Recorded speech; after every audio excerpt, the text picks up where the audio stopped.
गुड्डू जयपुर के पास ही एक गांव में अपनी बूढ़ी माँ के साथ रहता था। वो छोटी छोटी मूर्तियां और खिलौने बेचकर अपना घर चलाता था।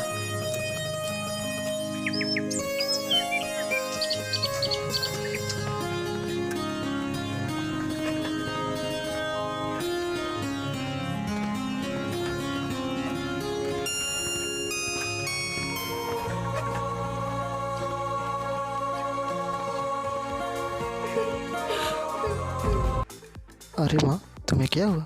तुम क्यों रो रही हो? बेटा, वो जमींदार आया था। तुम्हारे बाबा ने उससे कुछ 50,000 रुपए कर्जा लिया था। वो अब सूद समेत मिलाकर 1.5 लाख हो गया है। हम इतने पैसे कहाँ से लाएंगे बेटा? उसने बस 2 हफ्ते का वक्त दिया है, वरना ये घर खाली करना होगा।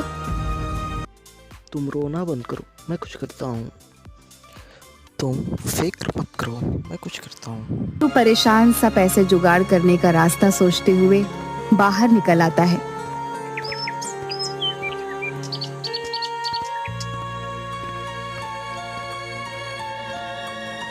तभी घूमते हुए उसकी नजर एक बड़े से पोस्टर पर पड़ती है। 10 दिन बाद जयपुर शहर में मूर्तियों का एक एग्जीबिशन होने वाला था। उसे एक उम्मीद की किरण नजर आई।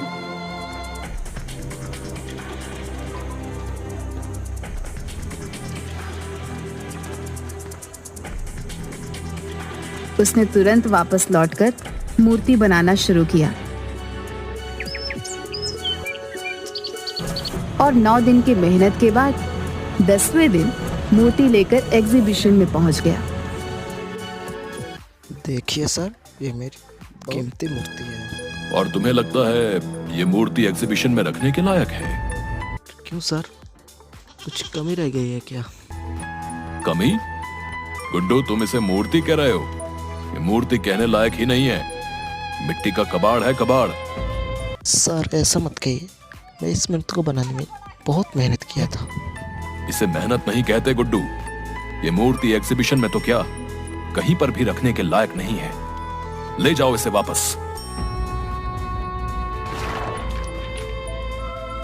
ये मूर्ति सिर्फ कचरे के डिब्बे में फेंकने लायक है। ले जाओ इसे यहां से।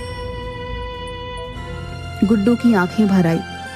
अपनी मेहनत को इस कदर अपने सामने बिखरते देख वो बहुत दुखी हो गया। गुड्डू ने आंखों में आंसू लिए उसे देखा और अपनी मूर्ति के टुकड़ों को समेटकर वहां से निकल गया।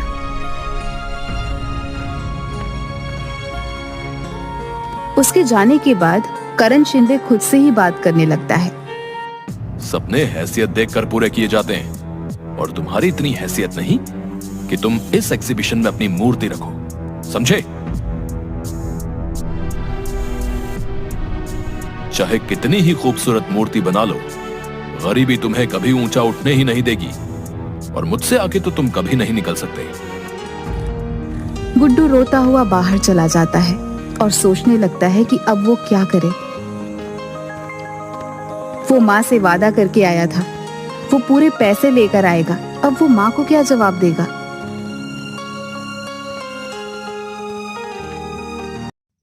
कोई फायदा नहीं हुआ, इतने काम करने का कोई फायदा ही नहीं हुआ। मेरी पूरी मेहनत बेकार हो गई।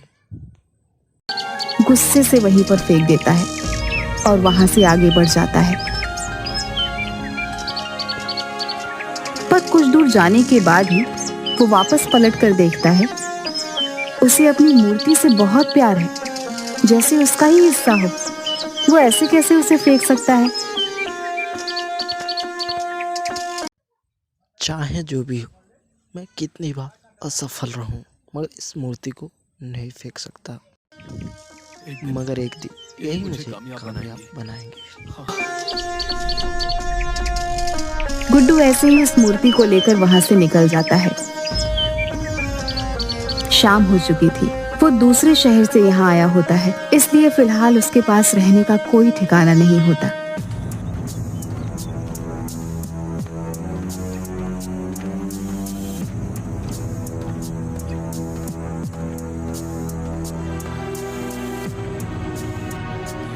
गुड्डू बहुत थक गया होता है, इसलिए वहीं बेंच पर पीठ लगाकर एक झपकी लेने लगता है।